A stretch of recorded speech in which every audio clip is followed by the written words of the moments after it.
जय श्री राम प्यारे दोस्तों, स्वागत है आपका एक बार फिर से हमारी आपके अपने प्यारे YouTube channel RD knowledge with craze में। तो दोस्तों, जैसा कि आप लोग जानते हैं कि काफ़ी समय से अपनी क्या चल रही है, मौलिक अधिकार सीरीज चल रही है। ठीक है, तो आज आपके लिए बहुत ही एक खुशखबरी है, एक गुड न्यूज़ है, क्योंकि आज उस सीरीज़ का अंत है। ठीक है, क्योंकि आज ये जो वीडियो हम लेकर आए हैं, आप देख रहे हैं कि ये जो है अपना मौलिक अधिकार जो है आज अपना 6 मौलिक अधिकार है, यानी कि आखिरी मौलिक अधिकार है।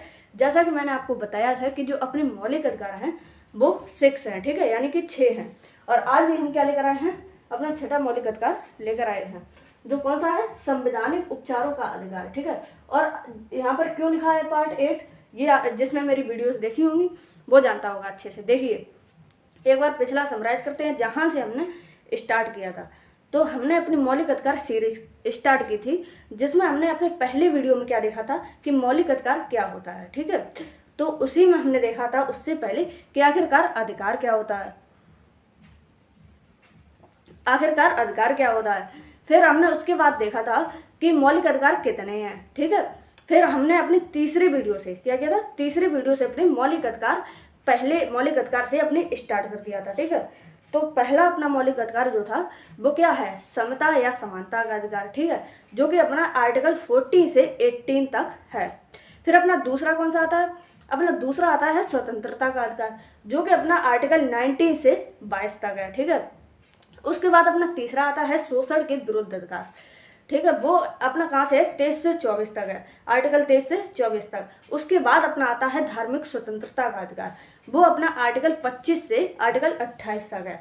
उसके बाद अपना आता है क्या नाम, सांस्कृतिक एवं शैक्षिक अधिकार, यानी कि अपनी संस्कृति और शिक्षा का अधिकार, जो कि अपना आर्टिकल 29 से 30 तक, यानी 29 से 30 तक आता है। ठीक है, और अपना जो लास्ट वाला अपना मौलिक अधिकार जो है वो है संवैधानिक उपचारों का अधिकार, जो कि आर्टिकल 32 है।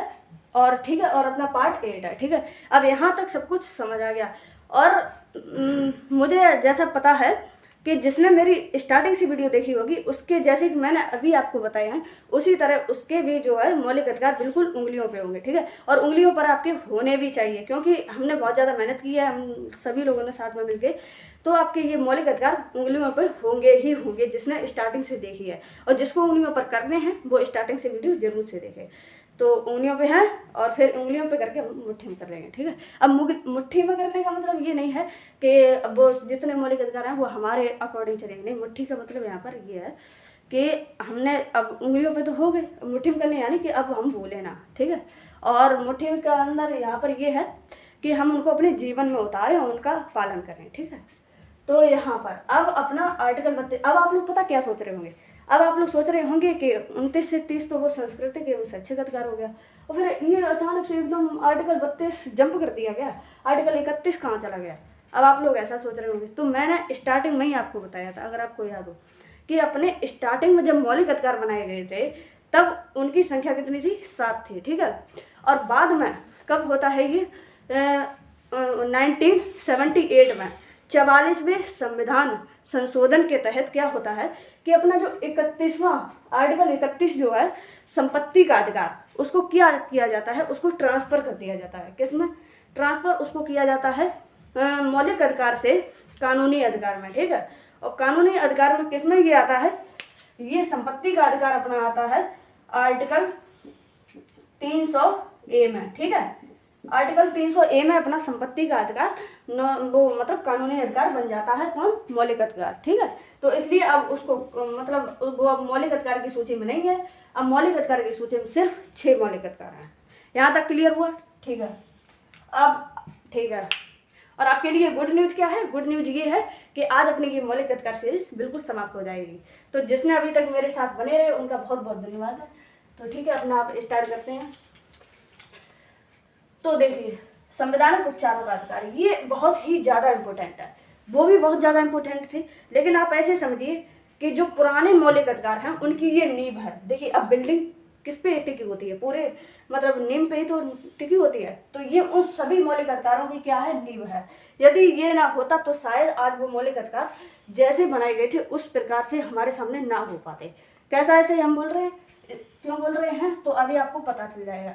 साथ ही मेरा आपसे एक क्वेश्चन भी है कि जो ये अपना मौलिक अधिकार है आर्टिकल 32 यानी संवैधानिक उपचारों का अधिकार, इसको क्या कहा गया है? इसको कहा गया है संविधान की हृदय और आत्मा, ठीक है, यानी कि हृदय और आत्मा कहा गया है, ठीक है। और ये बात किसने कही है ये आप हमें कमेंट में बताएंगे, ठीक है। वैसे तो हम बता ही देंगे, लेकिन फिर भी अगर आपको पता है तो आप कमेंट में बता देना। तो आइए स्टार्ट करते हैं।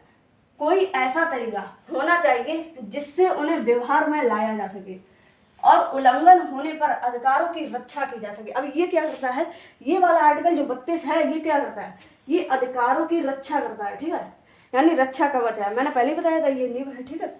तो और ये क्या करता है, जो अपने मौलिक अधिकार हैं उनका यदि उल्लंघन होता है, ठीक है, तो उल्लंघन होने के बाद ये उनकी क्या करता है, रक्षा करता है उल्लंघन होने से। अब देखिए संवैधानिक उपचारों का अधिकार, ठीक है, ये यही पे आ गया। संवैधानिक उपचारों का अधिकार वह साधन है, क्या है, वह साधन है, कैसा साधन है, जिसके द्वारा ऐसा किया जा सकता है। अब कैसा किया जाता है ये क्वेश्चन है, ठीक है। देखिए कैसा किया जा सकता है। अब डॉक्टर अम्बेडकर ने, वही बात आ गई जो मैंने आपसे क्वेश्चन किया था, ये क्वेश्चन अक्सर पूछा जाता है एग्जाम में, इसलिए नोट कर लेना और ध्यान से इस पॉइंट को सुनना। तो डॉक्टर अम्बेडकर ने, यहाँ पर स्टार लगा लीजिए क्योंकि ये इंपॉर्टेंट है। डॉक्टर अम्बेडकर ने संविधान के हृदय और आत्मा की संज्ञा दी है, अर्थात कि ये जो आर्टिकल 32 है संवैधानिक उपचारों का अधिकार है, इसको डॉक्टर BR अम्बेडकर जी ने इस मतलब संविधान की क्या कहा है, हृदय और आत्मा कहा है, ठीक है। इसके बाद इसके तहत हर नागरिक को यह अधिकार प्राप्त होता है, कौन सा अधिकार प्राप्त होता है, कि वह अपने मौलिक अधिकारों के उल्लंघन के लिए, किसके लिए, उल्लंघन के लिए किए जाने पर सीधे, अब देखिए यहाँ पर पहले पढ़ के बता दें फिर बता रहे, उल्लंघन किए जाने पर सीधे कहाँ जा सकता है, आर्टिकल 226 के तहत। एक तो आर्टिकल 226 के तहत कहाँ जा सकता है, उच्च न्यायालय, SC से यहाँ पर हाई कोर्ट, ठीक है, या फिर आर्टिकल 32 के तहत, आर्टिकल 32 के तहत सर्वोच्च न्यायालय, ठीक है, यानी कि सुप्रीम कोर्ट, यहाँ पर SC लिख दे रहे, सुप्रीम कोर्ट भी जा सकता है। अब देखो इससे क्या तात्पर्य है, यदि मौलिक अधिकारों का उल्लंघन होता है, यदि उनका कोई पालन नहीं करता है, मान लीजिए आपका है स्वतंत्रता का अधिकार, ठीक है, हम सभी का, तो स्वतंत्रता का अधिकार है, यदि कोई उसमें बाधा बन रहा है, आपकी फैमिली या नागरिक या फिर मतलब समाज, कोई भी उसमें आपकी में बाधा डाल रहा है आपकी सामाजिकता में, तो वो क्या होगा, आपका एक उल्लंघन होगा मौलिक अधिकार का, ठीक है। तो यदि मौलिक अधिकार का उल्लंघन होता है तो हमारा ये आर्टिकल 32 के तहत क्या कहता है, आर्टिकल 32 क्या कहता है कि आर्टिकल 32 के तहत आप सर्वोच्च न्यायालय यानी कि सुप्रीम कोर्ट जा सकते हैं, साथ ही आप आर्टिकल 226 के तहत उच्च न्यायालय यानी कि हाई कोर्ट भी जा सकते हैं। समझ गए कितना पावरफुल है ये। अब इसके बाद फिर हाई कोर्ट या सुप्रीम कोर्ट एक रिट जारी करते हैं। अब आपने शिकायत तो दर्ज कर दी, ठीक है, अब उस पर एक्शन भी तो लिया जाएगा। तो क्या करते हैं, फिर सुप्रीम कोर्ट या जिसमें आप गए होंगे वही, या तो सुप्रीम कोर्ट या हाई कोर्ट एक रिट जारी करते हैं, अर्थात अब ये कहेंगे आप कि रिट क्या होता है, तो वो देखिए, अर्थात सरकार को आदेश देते हैं, ठीक है, किसको, सरकार को आदेश देते हैं और निर्देश देते हैं, ठीक है, निर्देश देते हैं कि रिट एक, अब देखिए आदेश देते हैं, आदेश क्या होता है, ऑर्डर होता है, ठीक है। तो ऑर्डर देते हैं, किस चीज़ का ऑर्डर देते हैं कि आपका जो उल्लंघन हुआ है मौलिक अधिकार का, वो उस पर कोई ना कोई एक्शन ले और उसकी बिल्कुल खगोलीय जांच पड़ताल करे, बिल्कुल अंदर तक सही मायने में सब कुछ एकदम सॉल्व करे आपका केस, ठीक है। इसके बाद क्या होता है कि देखिए, अब आपके मन में चल रहा होगा कि ये रिट क्या होता है, तो रिट एक अंग्रेजी शब्द है, ठीक है, रिट क्या है, एक अंग्रेजी शब्द है। मैंने यहाँ पर आपको दो चीजें बताई, आदेश और निर्देश को ही रिट कहते हैं, तो साथ ही ये क्या है, एक अंग्रेजी शब्द है, ठीक है, इंग्लिश का एक वर्ड है, इसका अर्थ कि एक विशेषाधिकार। रिट का क्या अर्थ है, आपको एक विशेष अधिकार प्राप्त करता है जब आपका उल्लंघन होता है, तब जब आपके मौलिक अधिकार का उल्लंघन होता है तब क्या करता है, एक विशेषाधिकार यानी विशेष प्रकार का आपको अधिकार मिलता है। अब देखिए, अब या तो इसे हम विशेषाधिकार कह सकते हैं, या फिर इसे प्रावधान भी कह सकते हैं, या फिर इसे आदेश भी कह सकते हैं, ठीक है। इसके बाद पहले इसे, ये जो रिट शब्द है ना, पहले इसे अंग्रेज या रजवाड़े ही जारी करते थे। अब जैसा कि आप लोग जानते हैं कि 1947 में अपने भारत देश को आज़ादी प्राप्त हुई, उससे पहले रजवाड़े और अंग्रेजों का शासन चलता था अपने यहाँ। तो उससे पहले यानी कि फिर उसके बाद अपना संविधान बना और उसके बाद अपनी जो पूरे भारत की जिम्मेदारी है वो अपने हाथ में आ गई और अपना भारत उसको व्यवस्था को देखने लगा। अब उससे पहले क्या था, उससे पहले इस वर्ड का यूज और इसे जारी जो रेट जो जारी होती थी वो या तो अंग्रेज करते थे या तो फिर रजवाड़े करते थे। ठीक है, यहाँ तक क्लियर। अब इसे न्याय का झरना भी कहा जाता है।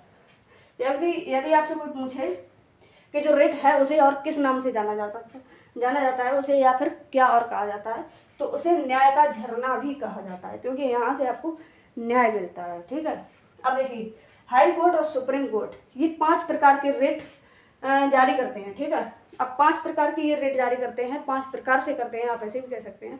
तो वो कौन कौन से होते हैं अब आप समझेंगे। साथ ही मैं आपको बता दूं, तो मैंने अभी आपको क्या बोला था कि जो आर्टिकल 31 है उसको उसमें डाला गया है, कानूनी अधिकार में डाला गया है। ठीक है, तो कानूनी अधिकार में डाला गया है किसमें, आर्टिकल 300A में। अब आप लोग सोच रहे होंगे कि ये कानूनी अधिकार क्या होता है, तो ये बात मुझे आपको पहले ही बता देनी चाहिए थी फर्स्ट वीडियो में, लेकिन भूल गए तो अब बता रहे हैं। ठीक है, कि जो अपने अधिकार हैं वो अधिकार अपने 3 प्रकार के होते हैं। ठीक है, कौन से कितने प्रकार के होते हैं, अपने अधिकार 3 प्रकार के होते हैं। 3 प्रकार कौन से होते हैं, सबसे पहले जो हम लोग पढ़ रहे हैं यानी मौलिक अधिकार। मौलिक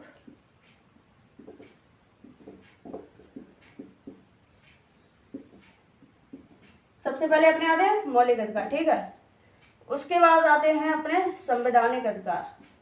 सुन लीजिए, शायद दिखाई ना पड़ रहा हो तो आप सुन लीजिए और लिख लीजिए, हम तो लिख दे रहे हैं। संवैधानिक, और तीसरे नंबर पे आते हैं अपने वैधानिक या फिर कानूनी अधिकार। ठीक है, कानूनी। अब इसे किस में डाला गया, इसे डाला गया कानूनी अधिकार में। ठीक है, अब देखिए, अब मौलिक अधिकार जो हम लोग पढ़ रहे हैं और संवैधानिक अधिकार यानी कि जो संविधान में इंक्लूड है, तो ठीक है, उस संविधान में क्या जितने भी अधिकार है वो संविधान में तो हैं और तो कहीं है नहीं, मतलब संविधान के अंदर ही तो उन्हें रखा गया। लेकिन मौलिक अधिकार एक विशेष अधिकार है। ठीक है, तो ये मौलिक अधिकार ये विशेष वाले जो कि कितने हैं, 6 हैं, और बाकी के ये फिर संवैधानिक अधिकार जो कि, अब देखो अब यहाँ पर ये कंफ्यूजन होता है कि जो मौलिक अधिकार है क्या वो संवैधानिक अधिकार नहीं हो सकते। संवैधानिक अधिकार वो हो सकते हैं, क्यों, क्योंकि जो मौलिक अधिकार है वो संविधान के अंदर ही तो इंक्लूड है, तो इसलिए मौलिक अधिकार क्या है, संवैधानिक अधिकार हो सकते हैं। लेकिन क्या है, संवैधानिक अधिकार जो है वो मौलिक अधिकार नहीं हो सकते हैं। क्यों, अब आप लोग कहेंगे जो संवैधानिक अधिकार हैं वो मौलिक, जो मतलब कंफ्यूजन हो रहा होगा थोड़ा। देखिए, जो संवैधानिक अधिकार हैं यानी जो संविधान में इंक्लूड हैं वो मौलिक अधिकार क्यों नहीं हो सकते, क्योंकि संविधान से ही उठाकर तो मौलिक अधिकार बनाए गए हैं। तो अब यहाँ पर क्वेश्चन ये है, ऐसा इसलिए नहीं हो सकता है क्योंकि जो अपने संवैधानिक अधिकार है वो बहुत सारे हैं और मौलिक अधिकार सिर्फ 6 हैं, तो इन संवैधानिक बहुत सारे अधिकार को मौलिक अधिकार नहीं बना सकते। ठीक है, तो इसलिए कोई कंफ्यूजन ना रहे, इसलिए मौलिक अधिकार को संवैधानिक अधिकार कह सकते हैं, लेकिन संवैधानिक अधिकार को मौलिक अधिकार नहीं कह सकते हैं। ठीक है, यहाँ तक क्लियर हुआ। ये आपका क्या था, ये बोनस पॉइंट था एक्स्ट्रा। ठीक है, तो आप लोग मेरी वीडियो देखते हैं जो शुरू से देख रहा है उनके लिए ये बोनस पॉइंट थे। 3 बोनस पॉइंट थे आज के। क्या थे, एक तो आपको गुड न्यूज मिली कि ये अपनी सीरीज समाप्त होने वाली है, साथ ही आपको ये अधिकार मैंने बताया कि अधिकार कितने प्रकार के होते हैं, 3 प्रकार के होते हैं, और आर्टिकल 31 के बारे में भी हल्का फुल्का बता दिया। यदि आप लोग चाहेंगे तो उसके लिए भी एक वीडियो बना देंगे। तो अब हम क्या देखते हैं कि 5 प्रकार के रेट कौन से जारी करता है, सुप्रीम कोर्ट या हाई कोर्ट। ठीक है, तो आइए देखते हैं फटाफट से। हाँ, तो यहाँ पर अपना 5 जो थे वो पहला ये है बंदी प्रत्यक्षीकरण। ठीक है, तो ये बंदी के लिए होता है। ठीक है, और यहाँ पर परमादेश मतलब आदेश दिया जाता है, निषेध आदेश, प्रतिरोध, यहाँ पर कुछ प्रतिरोध लगाए जाते हैं यानी रोक लगाई जाती है। ठीक है, और अधिकार प्रच्छा, यहाँ पर कुछ अधिकार प्राप्त होते हैं। ठीक है, और उत्प्रेक्षण रेट यानी सूचना देना, इससे सूचना दी जाती है। तो यहाँ पर ये 5 आ गए, ये ऐसे मैंने आपको शॉर्ट में बता दिए, और लिखना चाहो लिख लेना, और डिटेल में चाहिए तो बता देना। ठीक है, तो आज हमारी ये सीरीज समाप्त होती है, साथ ही ये वीडियो भी समाप्त होता है। तो बहुत लंबा सफ़र रहा, आप लोगों ने बहुत ज़्यादा साथ दिया, आप सभी का बहुत बहुत ज़्यादा धन्यवाद। और एक चीज़ और है कि आपने नोटिस किया होगा कि इतने दिनों बाद अब की बार वीडियो आई है, तो इसके जिम्मेदार आप लोग खुद ही हैं। शेयर किया कीजिए, ज़्यादा से ज़्यादा शेयर करेंगे तभी मेरा मन होगा ज़्यादा वीडियो बनाने का। और ज़्यादा से ज़्यादा शेयर करेंगे तो ज़्यादा से ज़्यादा लोगों के पास इन्फॉर्मेशन जाएगी। ये बात आप लोग समझते ही नहीं। इसमें मेरा फ़ायदा नहीं है ना आपका फ़ायदा है। फ़ायदा ये पूरे, देखिए ये पूरे जो है भारत के लिए, हमें भारत के नागरिक हैं, भारतीय हैं, तो भारत के कल्याण के बारे में सोचिए, शिक्षा की तरफ लोगों को जागरूक कीजिए। यदि लोग अपना अधिकार जानेंगे तो खुद का शोषण होने से बच सकते हैं, ठीक है। तो इसलिए लाइक का तो छोड़िए, शेयर और सब्सक्राइब कर लीजिए, ठीक है। ये सबसे ज़्यादा ज़रूरी है। और कुछ भी ना कर सकें तो शेयर तो कम से कम कीजिए ही कीजिए। और कोई दिक्कत होती है तो कमेंट में बताइए। मिलते हैं आपको बहुत जल्द एक बहुत ही शानदार, अभी इतना जो लंबा सफ़र था इसमें हम कोई दूसरी वीडियो नहीं लेकर आ पाए, लेकिन अब बहुत ही शानदार, ये भी बहुत ज़रूरी था। और अब अलग टॉपिक पर, अलग भूगोल की भी अब आएंगी साथ ही साथ वीडियो। तो उसी के साथ मिलते हैं एक बहुत ही शानदार वीडियो के साथ। तब तक के लिए बने रहिए रिया दुबे के साथ। धन्यवाद। जय हिंद, जय जवान, जय किसान।